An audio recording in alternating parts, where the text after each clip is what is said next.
Assalamualaikum warahmatullahi taala wabarakatuh. Dan selamat sejahtera diucapkan kepada semua penonton Tazkirah Pagi Dewan Dakwah negara yang kita siarkan setiap hari.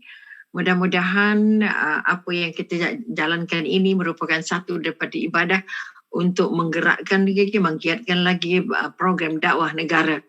Maka sekali lagi mari kita sama-sama mengucapkan Alhamdulillahirabbil alamin. Tanda syukur kita, Rabbi syarih sadri wa yassirli amri wa la'udatan bil lisani yafqahu qawli. Sekali lagi kita panjatkan setinggi-tinggi kesyukuran kerana Allah bekalkan kita masih sihat, masih beri kesempatan untuk menambah pengetahuan, masih berada dalam majlis ilmu. Mudah-mudahan ini merupakan sebahagian daripada tangga-tangga untuk kita mengetuk pintu syurganya Allah, insya-Allah. Juga kita panjatkan ucapan puji-pujian tertinggi Allahumma salli ala Sayyidina Muhammad untuk junjungan besar Nabi Muhammad sallallahu alaihi wasallam, merupakan utusan terbaik, insan terbaik yang pernah terhasil ke dunia, ataupun kita kata calon syurga yang Allah pinjamkan ke dunia selama 63 tahun untuk kita belajar, untuk kita mengkaji, untuk kita merasakan bahawa kita sangat besar hutangnya dengan junjungan besar, kerana jasa baginda yang begitu besar belum mampu kita balas sepenuhnya. Mudah-mudahan dengan program Tazkirah ini kita harapkan sama-sama kita like and share page Dewan Dakwah Negara supaya kita lebih ramai lagi orang-orang ataupun ahli-ahli yang sempat dapat berkongsi ilmu dan pengetahuan. Pagi ini sampai giliran saya Dr. Rubiah Hamzah untuk berkongsi sedikit ilmu bahawa tentang kemarahan.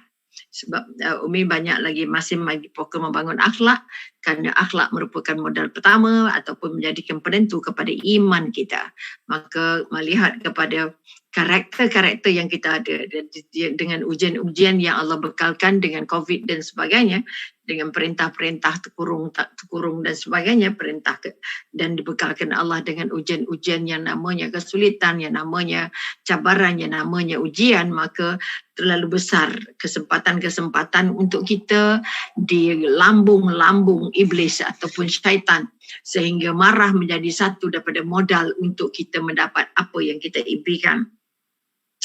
Hari ini mari kita sama-sama merenung balik ke dalam diri bagaimana agaknya marah itu sebenarnya adalah sebahagian daripada usahanya syaitan untuk membakar jiwa kita, hati kita, dan akhirnya membuat jasad kita, minda kita terkongkong oleh tunjukkan ataupun oleh pujukan ataupun oleh dorongan-dorongan iblis ataupun dorongan-dorongan syaitan, insya-Allah. Maka kalau kita melihat apa yang dikatakan oleh Imam Ghazali, marah itu sebenarnya, apa itu marah itu yang sebenarnya? Marah itu sebenarnya ialah nyalaan api yang bersumberkan dari api Allah.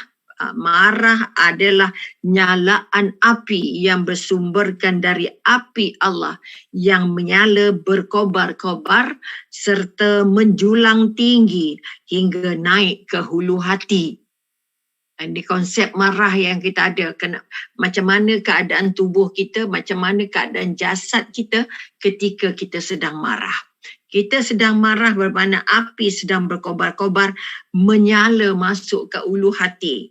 Sebab itu kita kata ia adalah seperti bara api yang berada dalam lubuk jantung, tadi hati jantung, dan bagaikan terperosok sesuatu bara api di bawah-bawah abu. Maknanya kita kata marah itu Allah masukkan ataupun ditempatkan ataupun kita kata berada di lubuk jantung kita. Okay, seperti bara api yang tersembunyi di bawah abu. Maknanya kita katakan sangat panas, okay?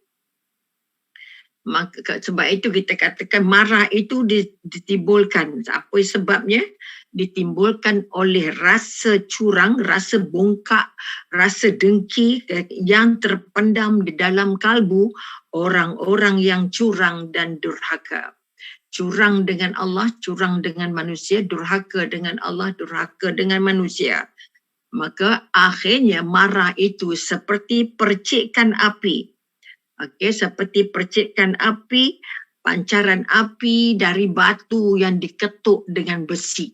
Ini situasi marah tu. Mengapa kita kata marah itu membakar? Kerana marah itu sendiri bersumberkan dari api. Allah yang Allah nyalakan ke dalam jiwa kita, ke dalam relung hati kita, ke ulu hati kita. Bermakna sekali lagi, marah ini adalah kerja dalaman yang kalau tidak dapat diurus, dia membakar ke seluruh jasadnya, membakar mindanya, membakar emosinya, dan akhirnya merosakkan, mensengsarakan mereka-mereka yang terus-terus menjadikan marah sebagai satu daripada modal untuk mentadbir, satu daripada modal untuk mengurus ataupun menjadikan dia senjata untuk kita mendapat kuasa, untuk kita dihormati, untuk kita didengar dan sebagainya. Maka orang yang kekal menggunakan marah sebagai modal untuk berjaya, modal untuk mencapai hasratnya adalah mereka-mereka yang sedang digelodak oleh syaitan. Sebab itu kita kata ketika kita marah, saraf-saraf kita ini ditarik-tarik oleh syaitan sehingga dia menjadi tegang, menjadi keras. Sebab itu kita kata bila kita berada dalam keadaan marah, mata kita merah, badan kita keras, muka kita keras, dan kita kena bahasa-bahasa dan kelakuan-kelakuan kita juga keras. Ini membuktikan bahawa kita katakan marah itu boleh membakar ke seluruh jiwa, membakar ke seluruh jasad, membakar minda kita dan kita kata menggerakkan gerak-gerak yang tidak sesuai, kekerasan, kekasaran, kesombongan dan sebagainya. Maka sekali lagi maka kita sebut menurut penyelidik pula kita kata bahawa kita katakan bahawa manusia ini tertarik-tarik uratnya, tertarik-tarik urat sarafnya, oleh tipu daya iblis, tipu daya syaitan yang terlaknat. Ini kekuatannya nak. Oleh itu, barang siapa yang dipengaruhi, siapa saja dipengaruhi kemarahan, siapa yang dikawal oleh kemarahan, siapa yang menggunakan marah sebagai modal, maka bermakna hubungannya dengan syaitan sangatlah erat, sangatlah erat. Sebab itu kita katakan orang yang sentiasa menyimpan marah, menyimpan dendam, maka dia termasuk dalam mereka-mereka yang sedang tergenggam oleh iblis. Sebab itu Allah pesankan dari Al-Quran surah Al-A'raf ayat 12. Al-A'raf ayat 12 yang bermaksud, iblis menjawab. Ini bagaimana sombongnya iblis, macam mana dendamnya iblis. Aku lebih baik daripada Adam. Engkau, wahai Allah, jadikan aku dari api, sedangkan Adam dijadikan dari tanah. Ini peristiwa di mana kita kata iblis ingkar untuk sujud kepada Adam, sedangkan seluruh malaikat sujud menurut apa yang Allah perintahkan. Maka iblis tidak mau sujud. Bila ditanya oleh Allah, mengapa kamu tidak mau sujud kepada Adam? Maka iblis menjawab, aku lebih baik, aku lebih mulia, aku lebih hebat daripada Adam kerana Adam dijadikan dari tanah dan aku dijadikan dari api. Ini ayat orang marah. Ayat orang dendam, ayat orang yang jiwanya tak sihat. Maka kita kata mari kita tengok mengapa ada ayat yang kita kata kalau dari api itu apa, kalau dari tanah itu apa.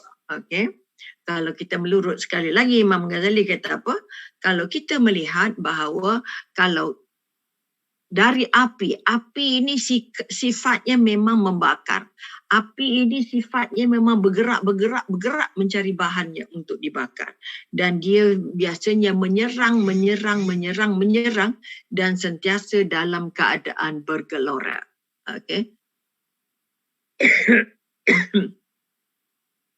Dalam keadaan bergelora maknanya kita kata orang yang dibakar oleh api kemarahan sentiasa berada dalam keadaan nak bergaduh, nak melawan, nak bergerak, nak menyerang.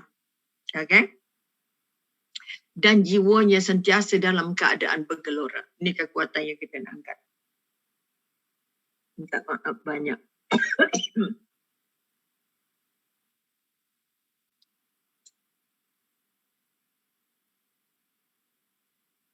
Ini yang kita katakan, kalau kita tak faham bagaimana situasi kita dalam keadaan marah, maka kita akan terus dibakar oleh api-api kemarahan. Sebab itu kita bincangkan apa bentuknya. Mengapa api, kenapa iblis jadi musuhnya Allah walaupun kesalahannya dengan Adam sama je. Iblis salahnya satu, Adam pun salahnya satu. Okey. Tetapi disebabkan iblis sangat dendam dengan Adam, okey, maka iblis tidak didorong ataupun tidak dibimbing Allah untuk bertaubat. Malah iblis terus mendurhaka ataupun tidak akur dengan perintah Allah. Dan akhirnya dia terlaknat, turun dari syurga dan akhirnya tidak diberi ruang untuk bertaubat. Maka dibiarkan dia, sedangkan Nabi Adam diberikan dia dorongan, dibimbing Allah untuk bertaubat. Ini bezanya. Maka sebab itu kita katakan iblis itu seperti marah itu seperti api kerana iblis sangat marah dengan Adam, dendamnya dengan Adam tidak berkesudahan. Okay? Kemudian sebab itu kita kata jangan bersikap seperti api. Orang yang sedang marah sentiasa mahu menyerang, orang yang sedang marah sentiasa keras, orang yang sedang marah berada dalam keadaan sangat bergelora. Sikit punya pasal boleh pukul orang, boleh baling orang, boleh maki orang dan sebagainya. Ini yang kita katakan kalau kemarahan itu mampu membakar diri kita, menyebabkan diri kita terus menuju kepada kesusahan dan kesengsaraan. Kalau kita melihat pula kata Adam dijadikan dari tanah. Apa hebatnya tanah? Maka kalau kita melihat karakternya, maka tanah itu sentiasa berada dalam keadaan diam, dalam keadaan tenang, dalam keadaan tidak menyulitkan. Okay? Maka kata watak tanah yang kita katakan berdiam diri dan berada dalam keadaan tenang itu adalah watak-watak orang-orang yang merasa dekat dengan Allah. Orang-orang yang mampu mengawal marahnya. Orang-orang yang tidak hidup bermodalkan marah untuk mencapai tujuannya. Maka sekali lagi mari kita menyemak diri bahawa bila kita masuk ke dalam zon marah, bermakna api sedang menyala-nyala di pangkal hati kita. Kalau sejak bila kita masuk kepada zon marah, bermakna jiwa kita bergelora. Bila kita masuk dalam keadaan zon marah, kita mula-mula keras, mula marah, mula menggunakan perkataan yang kotor-kotor atau yang buruk-buruk dan kita berada dalam keadaan paling sengsara. Bayangkan kalau kita ketika itu datangnya ajal, kita sedang maki-maki orang, kita sedang mengamuk-ngamuk, sedang baling itu, sedang pukul itu, pukul ini, maka tiba-tiba ajal sampai kita bimbang. Okey, cukuplah kita belajar dari kes Fir'aun yang berada dalam keadaan sangat marah dengan tindakan yang dibuat oleh Nabi Musa mengangkat semua orang Israel lari daripada kawasannya ataupun keluar daripada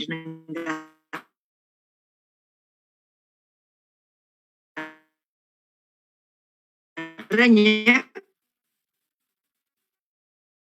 Yakin dia dapat mengalahkannya, akhirnya dia tenggelam dalam Laut Merah atas pertolongan Allah untuk Nabi Musa dan akhirnya dia tidak lagi dapat mencapai hajatnya.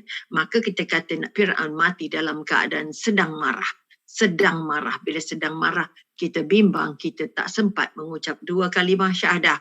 Kita tak sempat untuk mengucap benda yang baik-baik. Ini yang kita katakan kemarahan yang berpanjangan yang kita simpan dalam dada kita, yang kita simpan dalam hati kita dalam bentuk dendam akan menyebabkan kita sulit untuk menyebut nama Allah ketika berada dalam sakaratul maut. Sedangkan ketika itu ucapan terakhir kita yang terbaik ialah nama-nama Allah. Maka terbakarlah hati kita, tergugatlah lidah kita untuk mengucapkan nama-nama Allah ketika kita dalam keadaan nazak. Begitu juga dalam situasi-situasi kehidupan biasa. Orang yang sentiasa berada dalam keadaan suka marah biasanya mukanya keras. mukanya keras, susah ketawa, susah bergurau, maka ini merupakan satu kerugian besar. Nikmat ketawa Allah bagi, nikmat bahagia Allah bagi, tetapi orang yang banyak menyimpan perasaan marah, dendam dalam hati mereka, mereka sulit untuk bergembira. Mereka sulit untuk mengembirakan diri mereka dan mereka juga sulit untuk mengembirakan orang lain. Maka sekali lagi mari kita melihat bahawa sifat marah itu apa? Kita kata apa yang menyebabkan timbulnya perasaan marah tadi. Maka kita kata tidak ada lain sebab mengapa marah timbul selain daripada disebabkan tersimpannya perasaan dendam dan dengki di dalam hati. Dendam dan dengki di dalam hati. Maka kedua-dua sifat buruk ini kalau dimiliki pastinya, maka kita kata dia bukan saja membinasakan dirinya tetapi memburukkan akhlaknya dan pastinya dia sedang dia sedang menuju kepada kesengsaraan dan keburukan. Okey? Maka sekali lagi mari kita melihat dendam dan dengki ini merupakan satu pendorong dan pembimbing manusia ke arah perkara-perkara yang menyebabkan kesengsaraan dan kecelakaan. Inilah yang kita katakan kemarahan akan membakar diri kita sehingga kita terpelosok masuk kepada ke dalam kesengsaraan dan kecelakaan. Okey, maka dengan sebab itu kita sangatlah penting untuk mengetahui, kita kata untuk menghindar diri daripada terus-terus berkelakuan seperti itu. Sebab itu kita katakan harus sifat dengki dan dendam itu harus dicabut dari jiwa. Harus dicabut dari hati. Harus dicabut dari penampilan.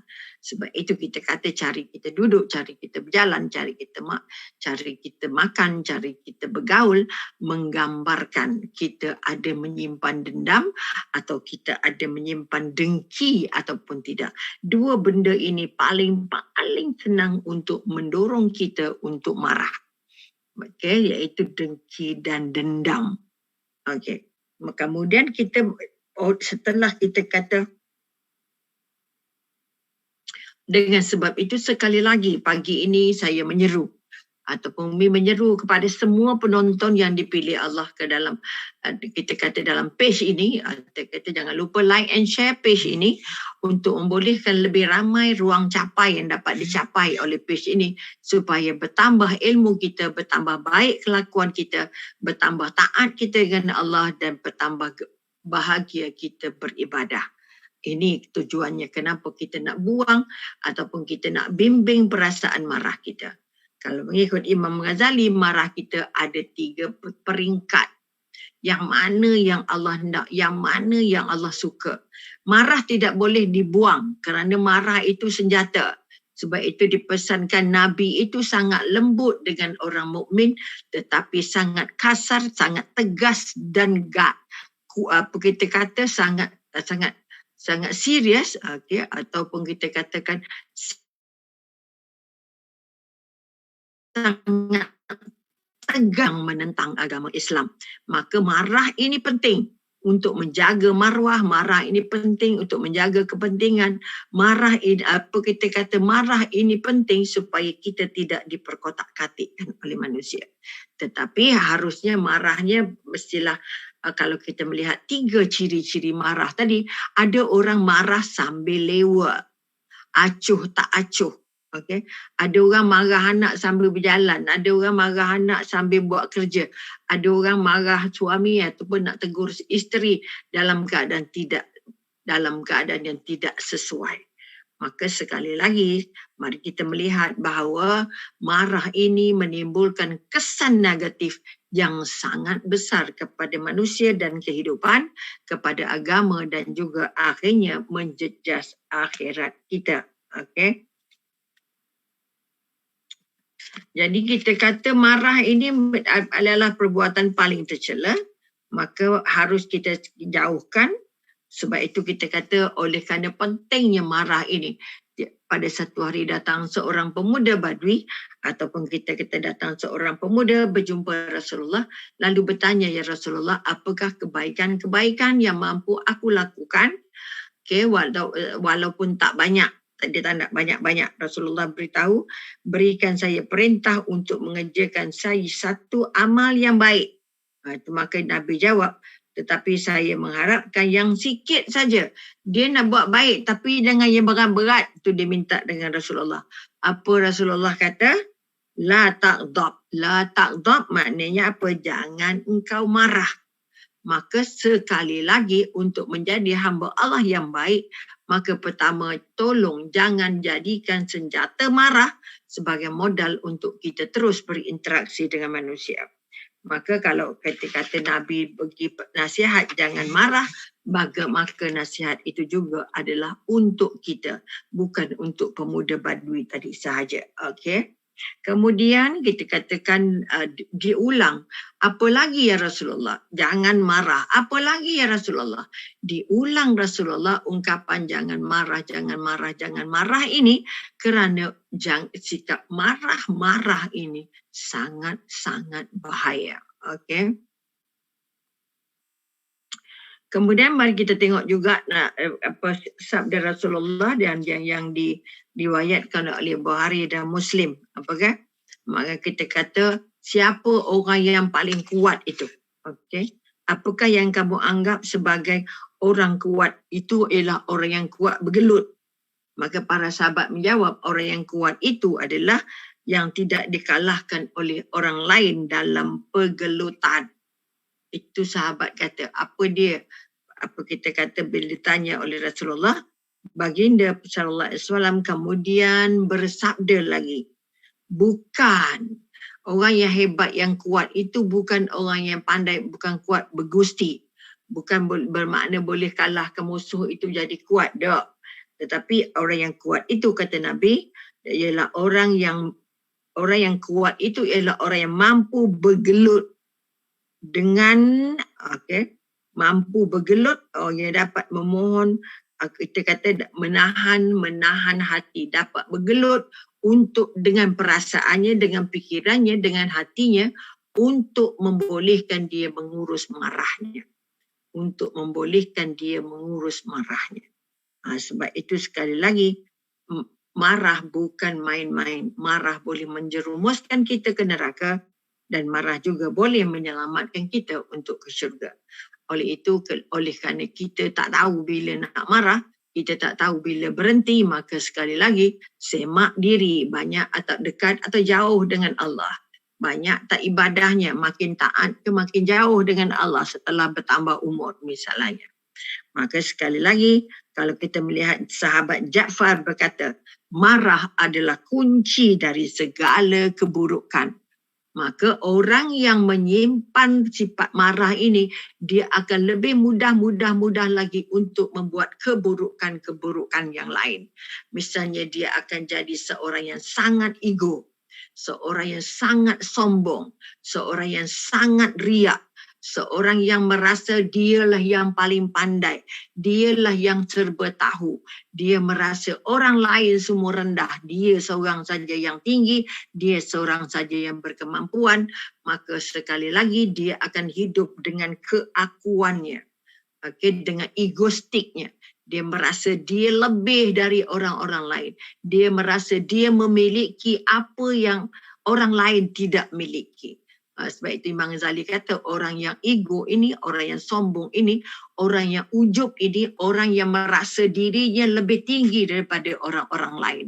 Ini adalah berpunca sebab sifat ego ini juga adalah menjadi satu daripada hasil daripada marah-marah. Kerana bila dia marah dan dia mendapat impiannya atau mencapai tujuannya, dia merasa bahawa dengan cara marah itu, dia boleh dapat apa yang dia hajat. Maka kadang-kadang kita sebagai ibu ayah menggunakan marah untuk mendapat khidmat dari anak-anak, untuk menjadikan anak ikut perintah dan sebagainya. Guru-guru juga kadang-kadang mengajar gunakan kaedah marah-marah dengan harapan anak muridnya faham apa yang dia cakap. Sebenarnya kalau kita menggunakan kaedah marah ini, otak kita ataupun apa yang kita bagi itu tidak sampai ke otak atas. Dia sampai hanya di pangkal otak saja. Cikgu yang mengajar marah-marah, anaknya dapat ketika itu. Tapi esoknya, anak itu akan lupa. Kalau ibu-ibu ayah mengajar anak-anak dengan guna perkataan, dengan cara marah-marah, maka marah itu hanya ingat atau masuk hanya ke pangkal otak. Ke pangkal otak tidak lebih daripada 24 jam. Ilmu itu atau pengetahuan itu akan hilang kembali.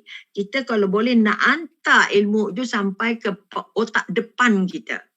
Okay, otak belakang. Kalau dia hanya masuk ke pangkal otak kita yang di belakang, maka ingatan itu tidak kekal.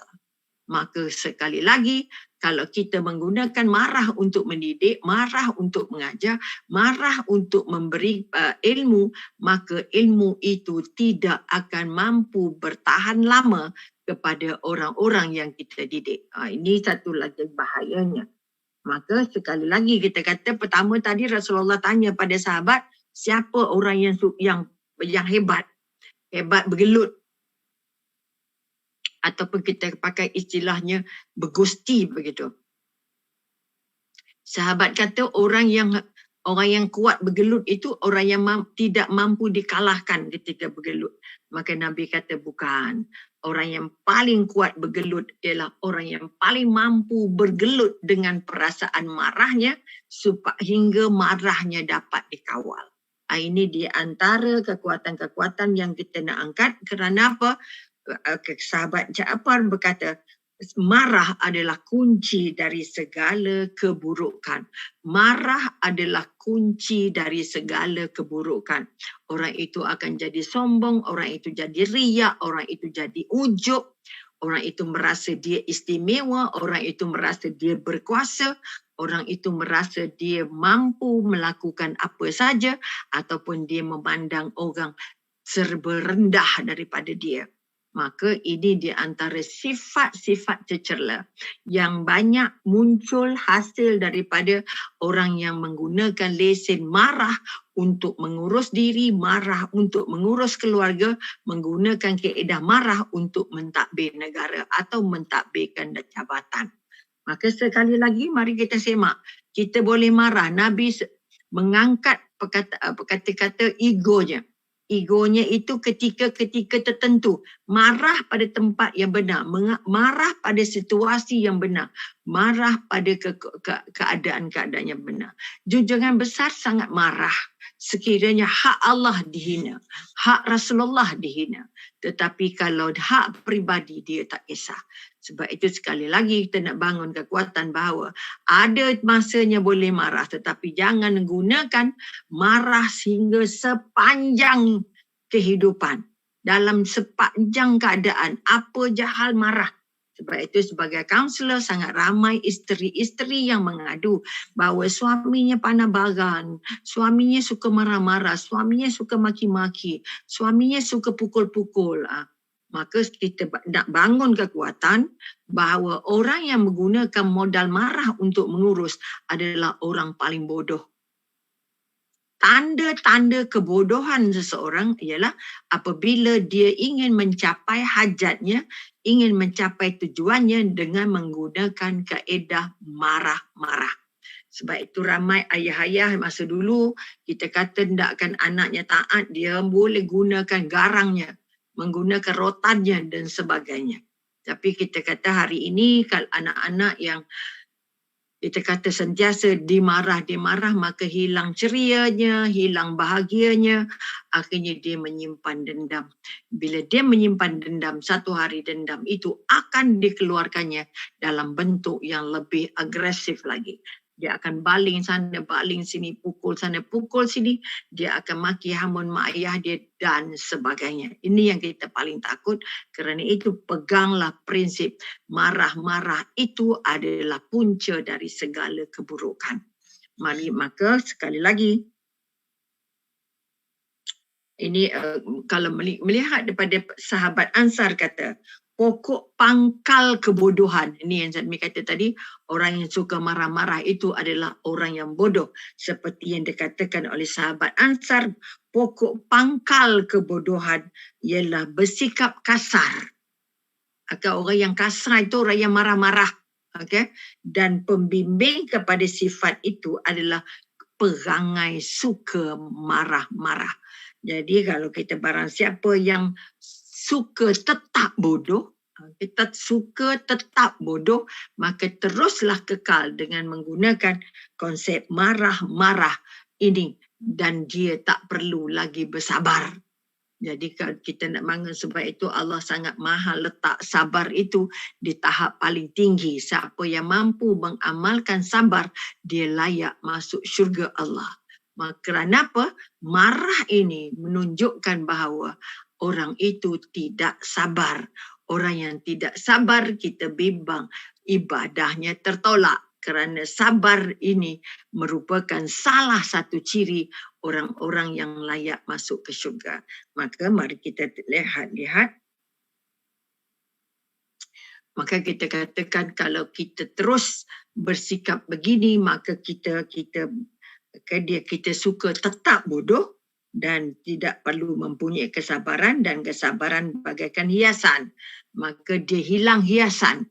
Tidak ada perhiasan pada dirinya dan tidak ada manfaat dia kepada orang lain. Maka sekali lagi kita bangun balik kekuatan ialah jangan sampai menggunakan marah sebagai satu daripada modal untuk mengurus. Apa yang terbaik? Kita kata belajar sebagai penutup. Allah habis dah waktu. Sebagai penutup kita nak memahami bahawa ada, kalau mengikut Imam Ghazali, ada 3 jenis tahap marah. Yang mana yang kita nak jaga? Pertama, ada yang marahnya sambil lewa. Bila marah sambil lewa tidak akan mendidik. Marah sambil lewa tidak akan memberi apa-apa kesan kepada orang yang nak dididik. Kedua, ada marah yang melampau. Ada sebab yang kecil saja tapi marahnya sampai setengah mati. Okey, atau itu kita kata marah melampau yang sangat tercela, yang digalakkan. Orang yang mampu marah tetapi dia cepat sejuk. Orang yang mampu marah tapi dia mampu mengawal kemarahannya. Dia tidak marah berpanjangan dan dia paling mudah memaafkan. Ini di antara marah yang Allah suka, atau pemarah yang boleh menjadi amalan, marah yang boleh menjadi pakaian kepada kita. Jadi sekali lagi, jangan sampai marah kita sambil lewa. Kalau ingin mendisiplinkan anak, kalau ingin menambah kita kata membaiki kemahiran-kemahiran kepada anak, mengajar kemahiran kepada anak, tidak boleh sambil lewa. Tidak boleh marah-marah sambil berjalan, sambil bercakap, sambil tidak bertemu muka dengan orang yang kita marah, sambil berdiri, sambil buat kerja dan sebagainya. Kedua, kalau boleh kita nak elak, kerana marah yang melampau ini adalah marah yang tercela. Marah yang sangat tercela. Bila tercela, kita bimbang, kita takut taubat kita tidak diterima Allah. Ketiga, kita kata kita nak, kalau boleh, tidak boleh dibuang semua sekali marah. Kerana marah itu ada gunanya. Sebab itu kita kata marah yang positif ialah marah kepada benda-benda yang melawan Allah. Marah kepada perkara-perkara yang kita kata yang ada kaitan dengan agama, yang dihina, dicemar dan sebagainya. Maka sekali lagi kita angkat diri kita, belajar untuk menjadikan boleh marah tetapi cepat sejuk. Boleh marah tetapi mudah memaafkan. Jika ini yang kita pilih, kita tak ada marah melampau, kita tak ada kadang-kadang ada sebab salah sikit saja, atau sebab kasar sikit saja, suami boleh tak bercakap sampai 3 hari, sampai 4 hari. Kadang-kadang isteri ditegur sikit saja, akhirnya sudah tidak bercakap lagi, sudah seminggu. Ini kita kata marah-marah yang melampau. Okey, Mi pernah dapat kes anaknya tertumpah kuah ke bajunya. Ada kotor sikit je di bajunya. Tetapi anak itu ditengking seolah-olah dia melakukan kesalahan paling besar oleh ibunya. Dalam situasi itu, anak itu akhirnya meninggalkan makanan dan tidak lagi kembali menghabiskan makanannya. kerana dia merasa marah yang ibunya tegur itu marah yang sangat tidak berpatutan. Okey, itu contoh. Yang kedua yang kedua yang kita nak kena tinggalkan ni, itu sangat tercela. Dan yang ketiga kita kata kita nak marah, kita boleh marah tetapi tidak berpanjangan, kita boleh marah tapi kita mampu mengawal marah, dan kita boleh marah tapi mampu mudah memaafkan. Jadi dengan tiga prinsip tadi tiga jenis marah tadi, maka pilihlah marah yang ketiga supaya kita benar-benar merasa bahawa kita mudah mengurus kehidupan kita dan kita tidak bercanggah dengan apa yang Allah larang. Sebab itu kita marahlah pada orang yang tidak mentaati Allah, marahlah pada orang yang mencemar nama baik agama, marahlah pada orang-orang yang menghina Rasulullah, marahlah kepada orang yang tidak taat kepada Allah dan perintah agama, marahlah kepada orang-orang yang mencemar keharmonian hidup manusia bermasyarakat dan berkeluarga. Kalau marah yang begitu, marah kepada apa yang kerja-kerja tercela ini, ataupun kita marah dengan maksiat-maksiat, itu adalah marah yang dibenarkan. Maka itu kita kata marah yang sehat. Namun begitu harus cepat-cepat kita meredakan, mengurusnya sehingga kita mampu untuk memaafkan. Jadi kita kata ini menunjukkan bahawa ciri-ciri sabar itu sangat penting untuk kita mengurus marah, dan sabar itu juga membantu kita untuk mudah memaafkan. Mudah-mudahan apa yang kita kongsi pagi ini akan menjadi sebahagian dari panduan untuk kita. Jangan lupa like and share page Dewan Dakwah, kita kata tazkirah pagi yang kita laksanakan setiap hari, dan kami juga mengajak semua orang yang terlibat atau yang dijemput Allah untuk sama-sama menyumbang dalam bentuk keuangan, dalam bentuk apa saja yang mampu, supaya Dewan Dakwah akan terus mampu menggerakkan bahagian unit dakwahnya ataupun unit teknologinya akan dapat menggegarkan lagi, mengeluarkan banyak lagi video-video ringkas untuk kita sama-sama kita kata mendapat ilmu yang lebih. Maka sekali lagi saya menyeru kepada semua penonton yang dipilih Allah agar ringan tangan untuk mengklik kepada akaun yang dibekalkan dalam page ini untuk sama-sama menyumbang, supaya kita bila ditanya Allah, kita tahu kita ada jawapan bahawa saya juga berjuang untuk agama, saya juga berjuang untuk kalimah Allah. Kalau kita tak boleh bercakap, tak boleh berkuliah, maka kita mampu dengan cara memberi sumbangan-sumbangan yang diperlukan, yang sangat kami perlukan untuk membolehkan tazkirah ini berjalan lebih baik dengan teknologi yang lebih baik, kerana kami ingin mengupgrade unit teknologi supaya unit media kami ini mampu untuk menghasilkan karya-karya lain ataupun video-video lain, video-video ringkas yang boleh menjadi peringatan-peringatan setiap masa. Oleh itu ringankan tangan untuk sama-sama berjuang sebagai tanda cinta kita kepada agama, cinta kita pada Rasulullah, dan cinta kita kepada Allah, dan yang paling mahal, cinta kita kepada kehidupan di akhirat. Tidak ada apa lagi yang boleh kita bawa ke akhirat selain apa yang sudah kita berikan di dunia. Maka dengan sebab itu tidak akan berlaku kemiskinan kepada mereka yang bersedekah di jalan Allah, kerana Allah akan ganti setiap apa yang diberikan kepada program-program agama, dan Allah gantikan dengan yang lebih baik. Oleh itu sekali lagi like and share page Dewan Dakwah Negara untuk mengikuti lebih banyak program, forum dan tazkirah yang kami kendalikan dengan bantuan, dengan sokongan daripada tuan-tuan dan puan-puan yang sudi dipilih Allah jadi penonton pada pagi ini. Sampai di sini dulu. Terima kasih banyak atas perhatian. Mohon maaf atas yang tak kena di mata dan di hati. Yang cantik hadiah dari Allah, yang tak cantik atas kelemahan saya sendiri. Sekali lagi saya ucapkan selamat menderma, selamat menyokong apa kita kata program dakwah, mudah-mudahan itu menjadi sebahagian daripada pendinding diri kita dari api neraka, insya-Allah. Jadi sekali lagi, wabillahi taufik wal hidayah. Wassalamualaikum warahmatullahi taala wabarakatuh. Jumpa lagi dalam Tazkirah Pagi Dewan Dakwah pada setiap hari.